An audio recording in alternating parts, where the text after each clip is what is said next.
All right, everybody give me a thumbs up. Everybody's ready? Okay. All right, well, good afternoon. I want to thank everybody for being here today. And again, before we get started, I really want to thank the media for attending. Without you bringing attention to this tragic problem that we have in South Carolina, folks would not know that it exists, because it exists in the shadows. And so we appreciate very much the media being here to cover this. You know, it doesn't matter if you're from a big city or a small town. If you're a big city like Columbia or Greenville, or a small town like where I'm from, Barnwell, or you're from Dillon or Marlboro or Marion, I always say that everyone deserves an equal level of law enforcement service. And that is what we at SLED do. We're investigating dogfighting in every corner of the state of South Carolina right now. Dogfighting is inhumane and it's illegal. This is not just animal cruelty. It's organized criminal activity that oftentimes is related to other violent crimes and leads to other violent crimes as well. SLED agents who work dogfighting cases routinely find guns and drugs and money, and in this case, having guns and drugs unsecured where a child could have access to them. On Wednesday, April the 2nd, SLED agents served 10 search warrants in Dillon and Marion counties. SLED agents working with local law enforcement, the Attorney General's office, and multiple other partners searched 10 locations over those 2 days. And I'm proud to have Sheriff Wallace from Marion and Sheriff Hamilton from Dillon with us here today. During the searches, law enforcement found roughly 17 pounds of marijuana, 1 kilo of cocaine, 11 grams of crack cocaine, 2 grams of ketamine, 2,266 ecstasy or MDA pills, and 990 fentanyl pills. Agents also seized 55 weapons. And altogether, SLED and our partners seized and rescued 160 dogs. During the searches, SLED arrested 11 people who faced charges of criminal conspiracy and ill treatment of animals, as well as several offenses related to drugs and guns found at the scene. SLED launched this dogfighting unit in 2023. Since its inception, agents have worked with other state agencies, numerous local and federal partners to rescue roughly 500 dogs, arrest 116 people, and serve over 470 charges for their crimes. SLED agents also partner with experts and teams from organizations like ASPCA. They help evaluate the animals, get them the care they need, and hopefully find them a loving home. And we couldn't do this work without them. SLED is fortunate to partner with local law enforcement, departments, sheriff's office, and our federal agencies and task force, and some of them you see represented here today. Let me be clear. If you're involved in dogfighting in South Carolina, we will find you, and we will arrest you, and you will be held accountable. Again, I'm grateful to the governor and his commitment for making sure that our agents have all the resources that we need. And I also want to thank the General Assembly for their continued support as well. I also want to thank especially the SLED agents and employees that worked on these cases. They do this work because they're passionate about it and because they help make a difference. And I want them to know how appreciated they are. Finally, tips often play a key role in these cases. If you see something that you believe is related to dogfighting, I urge you to contact Crime Stoppers or the SLED tip line at 866-472-8477. I'm going to repeat that number. SLED tip line 866-472-8477, or email tips.sled.sc.gov. You can email tips.sled.sc.gov. At this time, I'd like to introduce you a veterinarian who's been a tremendous help to our unit and to law enforcement across the state, Dr. Jennifer Bonovich. And at the close of this, after the governor speaks, we'll take some questions. Dr. Bonovich. Thank you, sir. Good afternoon. I'm Dr. Bonovich, and I am a forensic veterinarian and a shelter veterinarian here in South Carolina. What is a forensic veterinarian? My role as a forensic veterinarian is to apply the science of veterinary medicine to the criminal justice system. I collect evidence, analyze it, I go on scene, I examine animal victims, write forensic reports, and testify in court. I work directly with law enforcement on scene to directly witness and assess the conditions of animals, where they are found, and provide emergency care if needed. I examine and document the conditions of the animal in its living condition and any associated evidence. I speak for the animals who cannot speak for themselves. They cannot testify, but I can, in order to interpret the evidence of their pain and suffering. Dogfighting is not just an animal issue, as was mentioned. It is a serious community issue. It is violent, it is barbaric, it is secretive, and it is local, and it is in communities all over South Carolina. These dogs suffer immensely. As a veterinarian, I've seen this time and time again, and it's not just the fight. It's the entire life of this animal. From living its entire life on a heavy chain, from the time it's a puppy, about 8 weeks old, put on a chain so heavy, you would be mortified. Chained around many other dogs just long enough to see and torment each other day and night, sometimes within inches of each other, but far enough to never have the ability to interact with each other, to play with each other. The entire life is usually a small circle of dirt created by the typically excessively heavy chain that they're on. That's their life. Circle of dirt, a heavy chain, and perhaps a plastic barrel to live in. And this is in your community. The fights are violent, vicious, and can last minutes, and they can last hours. Blood loss, punctures, teeth are torn out, bones are crushed and fractured. All of this while members of your community are watching. They're cheering. They've got a lot of money in betting on who's going to win.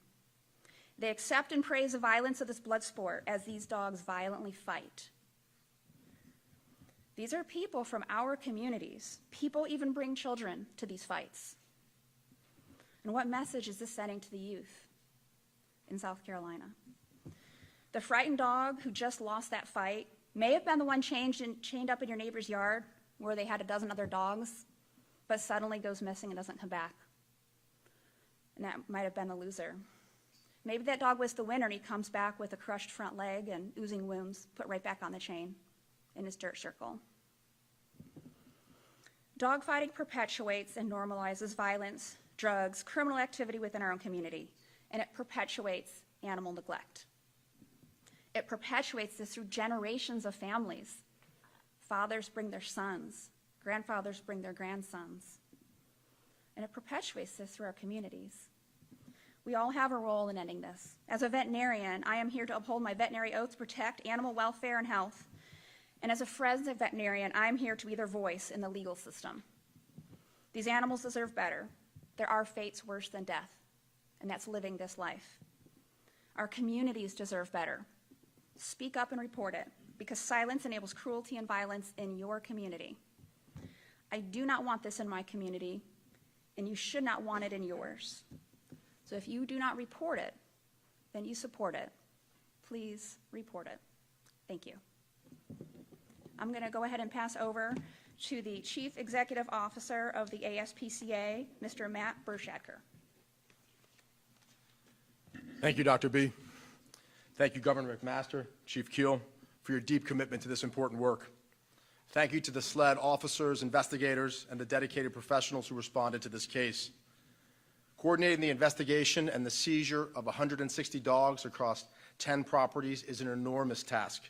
It required precision, urgency, and teamwork. And what we witnessed on the ground was extraordinary. Their professionalism, compassion, and commitment to these animals was unwavering. When our ASPCA teams arrived on scene, they found dogs who were severely underweight, some without access to food and water. Many had medical issues and scarring that is consistent with dogfighting. We also uncovered extensive dogfighting equipment, fighting pits, treadmills, rape stands, further supporting suspicions that these dogs were bred and trained to fight. But as the doctor said, it's not just the fights that are so cruel, it's the life in between. Dogs used in fighting live lives defined by suffering. They are chained, exposed to the elements, scorching heat, freezing cold, driving rain. There is no comfort, no safety, no kindness. If they win, they fight again. And if they lose, they're likely killed. That is the entire arc of their life. These dogs are victims of the worst kind of human betrayal. Their loyalty is twisted into violence for entertainment, for profit. And they're not just physically harmed, they're emotionally and psychologically manipulated every step of the way. I am now proud to say the ASPCA is working closely with SLED and the South Carolina Attorney General's Office to gather and analyze the evidence needed to support an effective prosecution. Each dog will receive a forensic exam, medical and behavioral evaluations, enrichment, and expert care, because every single one of them deserves a chance to heal, a chance at life beyond cruelty. But rescuing them is just the beginning. Providing long-term care for these dogs requires extensive resources that many animal welfare organizations simply don't have. And that's why I want to thank the governor and the South Carolina legislature for passing H. 3682 last year, establishing a process to recover the cost of caring for seized animals. This law is critically important for law enforcement to pursue animal cruelty investigations, and it helps ensure that the animals get the treatment that they need and deserve. And that's where the ASPCA can step in again, with the expertise and the ability to rehabilitate thousands of traumatized and abused animals. Over the past year, the ASPCA has assisted SLED in the execution of over 15 dogfighting-related search warrants.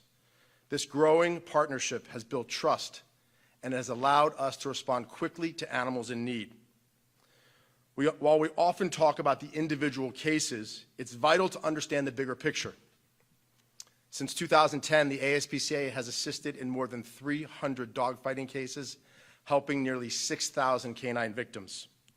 And even though dogfighting is a felony in all 50 states, it persists. It's not confined to one region or one community. We've seen it in rural fields, suburban backyards, and urban basements. And as you heard, it often goes hand in hand with other crimes: illegal gambling, drug trafficking, firearms offenses. Dogfighting isn't just an animal welfare issue. It's a public safety issue, a criminal justice issue, a moral issue. But we are not powerless. With strong and effective partnerships like this one, we could move closer to a future where dogfighting is not only widely prosecuted, but eradicated entirely. Tomorrow is National Dogfighting Awareness Day, and we urge the public to learn the signs of dogfighting and to join us in our fight to end it. Let this case serve as a clear message. This cruelty will not be ignored. We will keep working case by case, dog by dog, until this brutal practice is ended. Thank you very much for your time. I now have the distinct honor of welcoming Governor McMaster to the podium, a true champion for animals. Thank you. Thank you very much. Appreciate y'all being here, sheriffs, chief, and our visitors. We know we'll see you again. This is an unspeakable thing that's happening in our state. But I'm going to speak about it a little bit because I learned about it when I was Attorney General. You may remember a man named David Tant, whom we caught. He was a big dog fighter. He had 47 dogs at his camp where they were trained in the manner that's been mentioned. Have you ever seen such things as that? Look at this.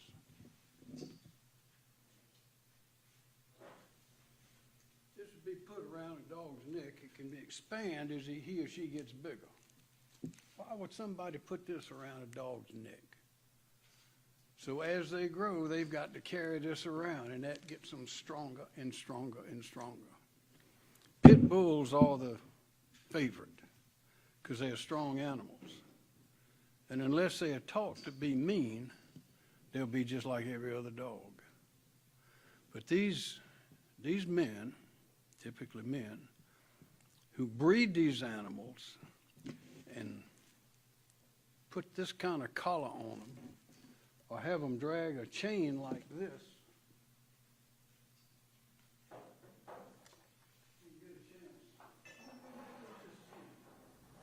Some dog have this attached to his collar around his neck and he carries around his whole life until it was put on the tip. Another dog has been brought up the same way. And as has been mentioned, usually only one will leave that pit. What's a pit? It's not a hole in the ground. It's got to be movable. Because these people who do this move from place to place. They don't put up a sign saying, big dog fight tonight. That's not the way it works. Somebody will put the word out. Word gets around informally. And you might go to the XYZ convenience store.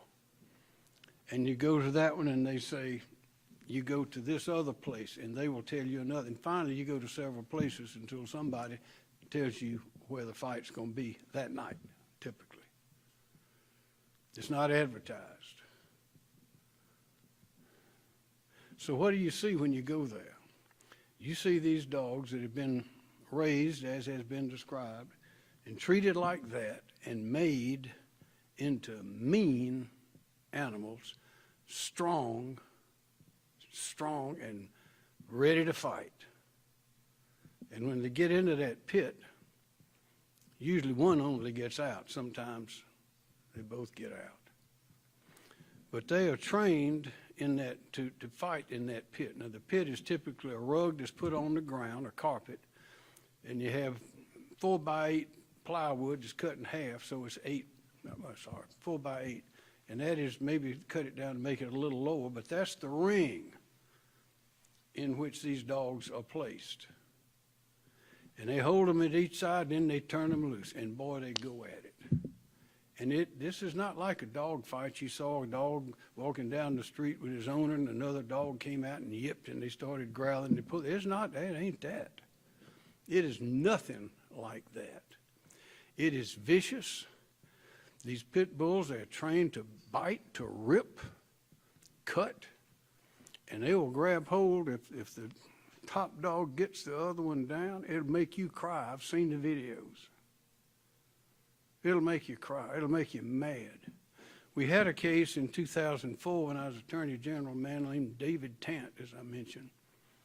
47 dogs we took from his place. They took them to Charleston and kept them in a shelter there. It's very expensive. I think it's about $100,000 because you can't just put them up for adoption because they've got to get over what they've been through before they're ready to be adopted. But once they get over what they've been through, if they do, they make wonderful pets just like other animals. But that takes some time. But you'll have men, typically men, sometimes children, sometimes women. They will come from all around to see this dog fight. These dogs, and they might have 2, 3, 4, 5, might have 15 fights. And there's blood all over the plywood. There's blood and parts of animals all over that carpet. And sometimes, in the practice that they have at these camps, they'll need to let the pit bull that they're making vicious have some practice. So if you know someone whose dog all of a sudden was in the backyard one day and disappeared, nobody knows where he is, that dog may be a bait dog, B-A-I-T, bait dog. What do they do with a bait dog? Your dog might be a collie, might be a cocker spaniel, might be a lab, might be anything. They'll take that dog and duct tape his mouth shut so he cannot fight and put him in the pit with this animal and let the trained pit bull that's made to fight kill that dog. Now, who would do such a thing? these people who just got, of course, they're innocent until proven guilty. But dog fighters, that's who does this. And this man, David Tant, was advertised as the second largest breeder of dog fighters. Oh, no, they didn't call him dog fighters. Second largest breeder of trained dogs. I don't remember what euphemism they used in the United States. And they have magazines that are circulated among these people. And they will say that Big Red overcame Little Joe in 1 minute and 26 seconds. That means he dispatched him, killed him in 1 minute and 26 seconds. They have their own language, and they circulate that around. It is unbelievable. And not only do the dogs fight, sometimes the dogs will be fighting and get locked up on each other, and the side bets will start going on, not on who will win or lose, but if they can make the top dog quit fighting. So in one instance, they started clipping off about a ½ inch of his tail at a time to see if he'd quit. Well, he didn't quit. They got it up to just a nub. He wouldn't quit. So they started cutting his feet and his legs until he would quit. Well, he never did quit because he died before he quit. He bled out right there. It's hard to believe, but it is happening. Well, we sent David Tant. We tried him in Greenwood. He threw himself down the stairs and said he hurt his neck and was trying to get out of the trial. But Judge Wyatt Saunders brought him on into trial. And he had several lawyers. One would come in preparing the case weeks before the trial, and he'd quit, and another one would come in. I think we're just guessing. Some of those lawyers, once they realized how horrible this was, they did not want to be associated with the case. But a lawyer has to defend. Everyone's entitled to a defense. So he had a lawyer, defended the case. And Jennifer Evans in the Attorney General's office was our lead attorney in that case in Greenwood in 2004. And she convinced Judge Wyatt Saunders that it's admissible evidence to let the jury see some videotapes of dog fights, as I've described. Not these necessarily for these dogs, but for dog fights, typical. Well, as I remember, the deputy clerk of court, once the lights were down and the videos began playing, left the court sobbing, and the jurors were shaking their heads, looking at the floor, ready to get out of that juror. It is as horrible as anything that you will ever see, and it is violent. So we got to do something about it, because as has been mentioned, we don't want this around here. Imagine the impact that something like this has on young people. Just imagine. Aside from the cruelty, the barbarism, imagine the impact that this has on these people, particularly young people. So I want to thank everybody for being here. This is one thing that we don't need in South Carolina. It's one thing that some people don't take seriously when they hear about it, dogfighting, because they don't know what I just told you. But everybody here knows what I'm telling you is true. And it is going on right now. Right now. There'll be a dogfight in this state somewhere tonight. And what I've told you will be happening. So we have to put a stop to it. And I think that I want to thank SLED. I want to thank the law officers, sheriffs from around the state. But I want to encourage the people, when you see something, say something. When you see a dog in the backyard tied up, you won't see this. It won't be like this, but that may give you an idea.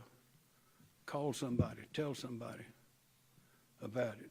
And if you ever get any firsthand information, call someone immediately.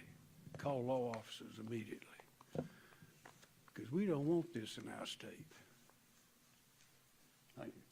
Thank you. Will we have to take any questions you might have at this time?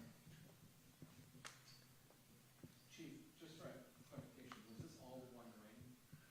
This was, let's say it was two separate cases, but again, multi-county, again, Marion and Dillon County in this particular case. They were, however, connected. Any other question? Sir? This map says dogfighting activity and it gives numbers beneath the name of the county, like Anderson County, 37. Now, does that mean 37 dogs seized, 37 arrests? That's correct. That's dogs seized. Dogs rescued. How big is your dogfighting unit? There's a agent, we have an agent assigned in each region of the state and a supervisor, and they do an incredible work. And of course, they have to call on, and we have other units within the agency, whether it's a narcotics unit or our SWAT team or whoever, that assists them in helping serve search warrants, and ends up, like in this case where we've got large amounts of drugs, our narcotics agents assist them as well. Chief, are there any penalties for those that may come and watch these scared dog fights, aside from the ones who set them up? Yes, there is. Can you talk a little bit about I'm not sure what that actual penalty is, but it is a violation.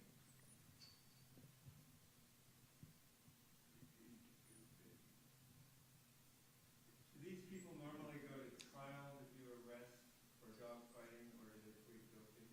We have some of both. I mean, again, it's, it just depends, but you have some of both. Some will go to trial and some will plead guilty. Have any of these organizations here locally been tied to any other organizations outside of South Carolina? What we found is that these folks are connected all over the state, and probably out of state as well. I mean, they're not. It's a sport to them, and so again, they go to different regions of the state, different counties, carry their dogs to different counties. So it's multi-county, multi-state.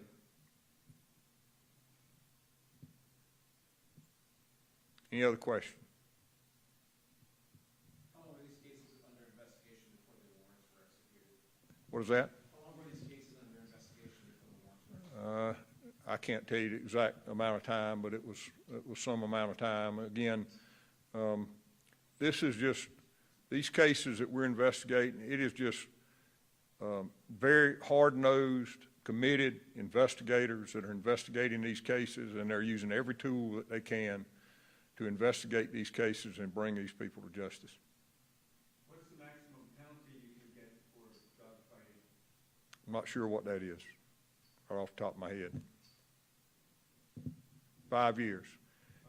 We've got a bill that has been pre-filed in the House that would hopefully we would try to increase those penalties as well. Let me add a PS to that. Judge Saunders in Greenwood in 2004 sentenced David Tant to 30 years, and he was paroled after 6, which I opposed in 2010. Any other question? Any other question? All right, well, again, I want to thank members of the media for being here today to cover this. Thank you for your attendance, and thank you for being here. And I know if the sheriff, I don't want to speak for the sheriff, but if either one of them, if you'd like to talk to them, I'm sure they'd be happy to talk to you as well afterwards. Thank you.